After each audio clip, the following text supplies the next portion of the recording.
You hide it, Lee. No, but you said as a dealer you wouldn't want more than $3,000. Right. So you put it at somebody's house, somebody that you. But would trust. you stop during the night and like go drop it off?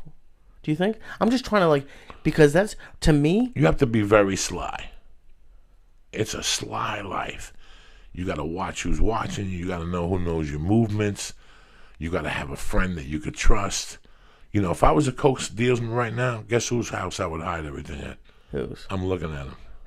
Really? Cash, scale. Would you tell me? Sure, I'd pay your rent, plus your car payment, plus your grocery bills. I'd pay for everything. I'd give you $2,000-$3,000 a month.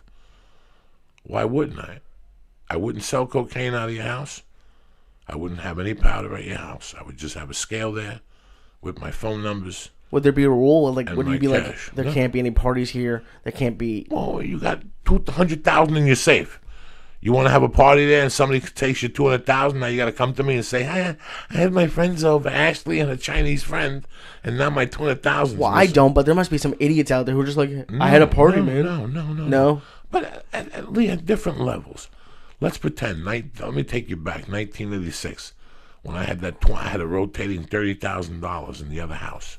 30,000? 30,000. At any moment, there's 30,000. Bandaged up at that house, 30,000 the whole time, and then I would have a revolving 8 or 9 on me, and I'd put 5 in there every fucking week, 5 or 10, so it'd be up to 40, 50. Then I'd invest in something stupid, Like what? like I'd go partners with you on 20 pounds of weed, something that would take my time up slowly and give me my return back slowly, so I always knew I was making money. Do you know what I'm saying? Because sometimes it's just. That's so funny that you called like buying a big amount of drugs like an investment. Sure, that's what it is. You're like an entrepreneur, I go yeah. partners with you on something. So now you come to me and you say, I know a guy, he wants to buy fucking 2 pounds, he wants to buy 10 pounds of blow. I only have enough to cover 4. Cover 6 with partners. Let's do it. I didn't do anything.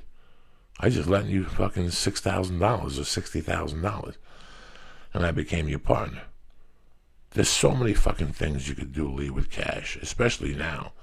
I was stupid and young. I just put it under my bed and I had it bundled up next door. I didn't show it to anybody. Nobody knew it was there. I wasn't that fucking stupid. Nobody knew I had the money. My girlfriend at the time knew I had the money, but nobody else knew I had the money. How long did it take you to tell the girlfriend? She saw me making it. Oh, yeah, that makes sense. You know, every time I go over there and make one of those trips, let's pretend I'd make $17,000. I'd spend 7 and I'd put away 10. And out of the 7, I'd keep front money again. So I'd probably keep $3,500 again for my next batch. There's so many fucking things you could do. And then once, Lee, I never really made money. But let's pretend I'm a guy that's making. What do you mean you didn't make money? I made chump money on coke. Let's pretend you're moving like Adrian Diaz. He's making $1 million a month. Now we got a problem. You got to wash that money. You got to figure out how to fucking clean that money. You got to put bodegas, hot dog stands, and you're gonna have the most lucrative hot dog stands in the history of America. Each hot dog stand's got to make $15,000 a day. Did you ever do what they did and go to a casino? No, I did it a different way, but I never really. That's how dumb I was, Lee. I mean, they took the money and went and exchanged it for hundreds. I didn't even do that. You know what I would do with money? Lend it out. I've always loved lending money out for juice. Love it. Love it. See, that seems like the most stressful one out there because you have to worry about people giving you your money back. No. You come to me and go, Joey, you know what? I want to open up my own studio. Got 4 podcasts going in there already, blah, blah, blah, blah, blah, blah. What would you charge me for $30,000? I'd say give me $1,250 a week until you give me the $30,000 or the $300,000, whatever. So I just milk you. You just keep giving me $1,250 a week for fucking until somebody gives you a lump sum of $300,000. Then you pay me. Fuck.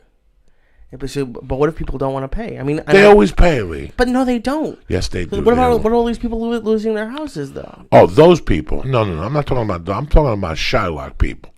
Well, yeah, but when you come to me as a man and you go, I need to borrow $50,000. I'm going to pay you interest. There's people that make a living. People don't want to know. A lot of businesses can't go to a bank and borrow money. So they borrow money on fucking juice terms.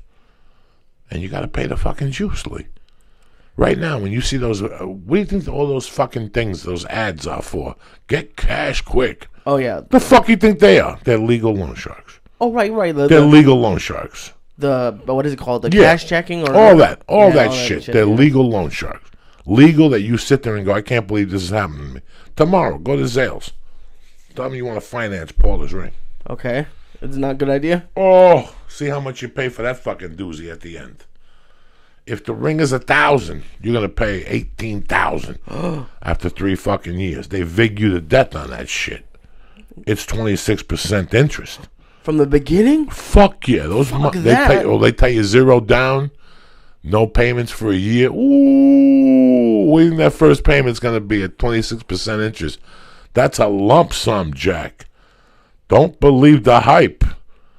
Don't believe the hype. They're just giving away charity and we're just going to give you a fucking ring for Paula. Get the fuck out of here. We're going to make you pay for it. They specialize in that shit. That's how they get you, financing the engagement ring through them. Well, everything is fucking like that. Like the flowers at Valentine's Day and flights when it's the holidays. It's crazy that we let people do this to us. Like gas. The craziest thing I ever heard about gas is like gas stations buy it, right? And then they put it in the tanks, and then the gas price fluctuates. But if it goes down, but if it goes down, we don't get the lower price. They can still charge us whatever they want higher.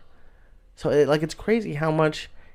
In other words, we're getting fucked, Lee. At every end. That's right. And once you accept it, it makes your life a lot easier. Then you have to decide on how many people you let fuck you.